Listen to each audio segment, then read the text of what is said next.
Good afternoon, I'm Gordon Burns. Welcome to North West Today. The headlines this Friday lunchtime. It's the start of the great bank holiday getaway, but warnings it will be busy in the region too. Fergie Fury, Sir Alex launches a bitter attack on the Football Association. Realise how important we are to England. You understand? They treat us like And it's all hands to the pump as a Cumbrian village pours its heart and soul into its local pub.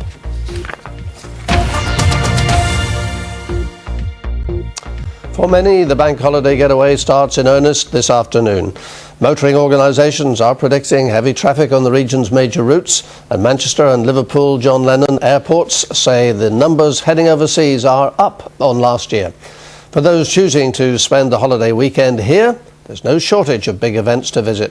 Our chief reporter, Dave Guest, is in Manchester city centre now, and that's where we join him. Dave. Yes, Gordon, this is Exchange Square, and this is officially We Love Manchester Day, planned to be the antidote to the troubles of a couple of weeks ago. The whole aim, they say, is to prove Manchester is a city that's open for business this bank holiday weekend. They're going to have free music, food and drink down in the square this afternoon. And, well, usual weather for a bank holiday, but they employed 100 brollies earlier today in creating a beating heart. That's the new logo of the We Love Manchester campaign, and pretty spectacular it was too. Well, Rachel Comby is from Marketing Manchester.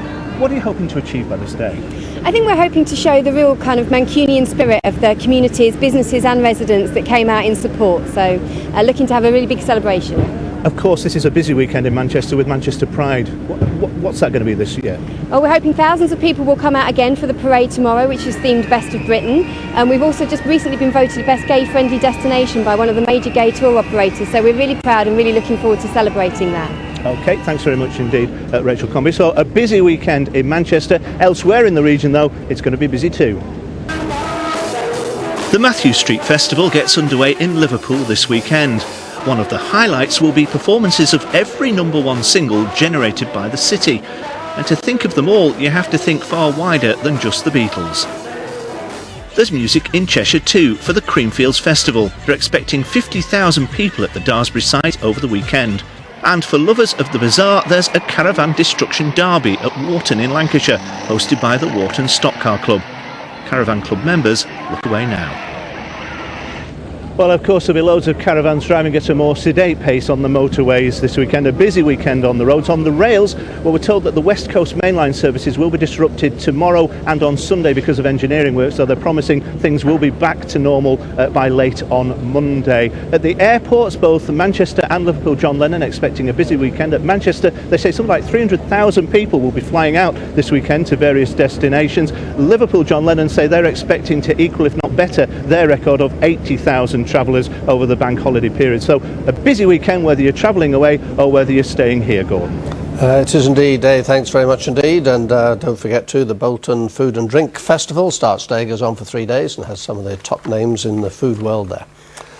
Now, the axe has fallen on 3 nurseries in Liverpool which had been threatened with closure. Daycare nurseries within Sure Start centres in Belle Vale, Walton and Croxteth will shut in November. The Knotty Ash Centre has been given a reprieve until June. Yesterday, a John and Yoko-inspired bed-in protest was held at a Sure Start centre at Dovedale Primary School, which is also under threat. An inquest has been opened and adjourned into the death of a man from Barrow who was tasered and pepper sprayed at his flat by the police last week. The coroner said the Independent Police Complaints Commission won't be carrying out a second post-mortem on Dale Burns and that a full inquest will be heard at a later date. It comes as the police watchdog investigates the death of Jacob Michael from Widnes, who was restrained using pepper spray on Monday. Now, Manchester is to be the home of a new national research unit investigating the treatment of arthritis. The £5 million centre will focus on new ways of preventing, detecting and treating the condition. It will also look at other diseases which affect the bones, joints and muscles. Now, it has been all hands to the pump in one Cumbrian village where residents, faced with the closure of their local pub, got together to buy it. Nearly 300 people put in £300 to save the butcher's arms. Laurie Yates reports. These are just a few of the customers who clubbed together to buy and run their local, putting their hands in their pockets to stop the pub they love closing down. last pub in the village, and if we didn't invest in it, then it'd be gone forever. It's just the hub of the village. Never had any hesitation in deciding to put money into it. Fat cow and extra cold and a white wine, please, Bev. A year ago, this pub did close, its owner too ill to continue. So locals rallied round and agreed a price to buy her out. They set up a community fund. 300 people bought a share, some for as little as £250, others as much as £20,000. Yes. John Stubbs grew up in this pub. His mum owned it. Today he lives in Australia, back here for the first time in almost 40 years. And now he too owns part of the pub. Once I learnt that it was on the market and you could invest, I just felt that it was the right thing to do. The Butcher's Arms makes 6 cooperative pubs here in the UK. They're getting ready here for Saturday's official opening, a time to drink to the biggest of group efforts. Now, Warrington is to pay tribute to one of its most famous sons. 9 months since his death, a performance space in the town's Pyramid Arts Centre is being named after Pete Postlethwaite. Once nominated for an Oscar, he was also described as probably the best actor in the world by director Steven Spielberg. On now to Rugby League, and Wigan fans are preparing to descend on Wembley to watch their team in tomorrow's Challenge Cup final. Warriors fans have snapped up all the available tickets for the clash with Leeds Rhinos. Everybody's talking about it, like you get people coming in and... Tell me how happy you'll be if Wigan win. Very much happy. I'll be shouting, well done Wigan, that's what I'll be doing. A bit nervous, but I hope the cup's coming home. And of course, we are going to have a full sports desk in North West tonight this evening, and obviously we'll be previewing that big game. Now, as we mentioned earlier, it is the start of a busy bank holiday weekend, and if you are wondering what to do with your children and grandchildren, there is a special sports event for youngsters coming up in Salford called Champion Sheeps. It's inspired by Shaun the Sheep, the very lovable character from Wallace and Gromit. And Eno has been to meet their creator, Preston-born Nick Park. One very eccentric inventor and his ever-faithful dog. Brilliant, Gromit! An Oscar-winning double act dreamed up by a lad with very humble beginnings. I wanted to make my own puppets and I had this idea about a guy who builds a rocket in the basement of his house, and a lot of the design and a lot of the houses are all very much, references to what I knew as a kid, really, in Preston. Well, Wallace and Gromit have been very successful around the world, and then there is this very lovable character. Oh, looks okay to me. We'll call him Shaun, eh? Shaun got his name from being Shaun. He soon became incredibly popular, and we could tell really because all the Shaun stuff sold much more than Gromit, actually, which was surprising. And Shaun the Sheep and friends will be in Salford with a whole host of games planned. For example, there's the cabbage keepy-uppy, welly throwing, naughty pig sack race. So you can come and join the Champion Sheeps at Media City on Sunday. Eno Erito, BBC North West Today. Now, I should tell you that we were hoping to bring you a report on what Sir Alex Ferguson had said about the Football Association. He launched a bitter attack on them.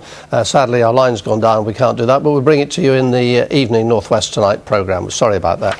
But however, it gives us a chance to have a nice long weather for the bank holiday weekend. You can tell us all about it. Do you know what? I've got plenty to tell you as well, Gordon, because this weekend is really going to be a real mixed bag we've got ahead of us. Let me explain the situation. Low pressure with us at the moment. That's bringing us some showers. You can see those tightly packed isobars. It's going to get windy through Saturday and Sunday, but that's not the end of the story. By Monday, this area of high pressure will have moved into place. You can see those isobars have widened out. It'll be less windy, and you can also see the lack of frontal systems as well. So that high pressure means that Bank Holiday Monday is probably going to be the best day of the Bank Holiday weekend. We're working uphill towards that as we head through the next few days. Now, this afternoon, We've got some showers around, 1 or 2 heavy ones every now and again. And you can see that band of rain across the Pennines and across the northern Pennines as well. If your journey is going to take you across the Pennines, there could be some really tricky driving conditions with all that heavy rain around as we head through the afternoon. For the rest of us, you can see the picture does become a little drier and a little brighter. A little bit of sunshine managing to get through, but on the whole, it's a bit of a cloudy picture. The wind's not too bad as we head through this afternoon. Top temperatures 15 or 16 Celsius. That's way down on the average for this time of year. That's 61 in Fahrenheit. Normally around now, the end of August, start of September, we'd be expecting 20 or 21 Celsius, closer to 70 in Fahrenheit. So a big difference there, and you'll notice that difference continue as we head through this weekend. So this evening and tonight, if you're going out, grab your brolly, you're going to need it. We've got some showers. They're going to be 1 or 2 pokey ones. You can see particularly for parts of Cumbria there. We'll certainly see them for the Isle of Man as well. But as you look at the map, you can see they start to confine themselves to the coast as we head towards dawn. So it does gradually become a drier picture. A lot of cloud around. Temperatures getting to around about 11 Celsius, maybe a 14 along the coast where it's a little milder. But those winds will start to pick up as we head towards tomorrow morning, getting ready for that pretty windy start to the bank holiday weekend. So sunshine and some blustery showers to come as we head through the next few days. So it starts tomorrow morning. You'll notice the winds start to pick up. You'll notice the showers moving in, and look at them. There's plenty of them, 1 or 2 sharp ones every now and again, but you can see in between times some brighter weather. So it's going to be breezy, it's going to be showery, it's going to be bright. The one thing it's not going to be is warm, I'm afraid. Look at these temperatures. Again, very disappointing. 16, 17 Celsius, the best we can expect tomorrow, and you'll have to keep that umbrella handy. You'll also have to keep it handy through Sunday as well, when we're going to see a repeat performance. Again, tomorrow, or rather, Sunday is going to be windy rather than breezy. So it's windy and it's showery, a little bit of brightness every now and again. But then that area of high pressure starts to build, and that's when we get the payoff on Monday. Not looking too clever. There's still an awful lot of cloud around, but it's certainly going to look better than it does on Saturday and Sunday. Top temperatures 17 Celsius. Look at this, Tuesday. Oh, I'm furious. It's dry and bright by then, Gordon. Wouldn't you know it? Wouldn't you know it? Can I just say there have been quite a lot of emails and tweets saying how brave you are to carry on doing the weather with your broken leg. Thank you very much indeed. It's just a stress fracture, so I don't need the pot on anymore. Absolute trooper. Thank you. That's it, back at 6:30 with that Sir Alex Ferguson piece as well. Bye-bye.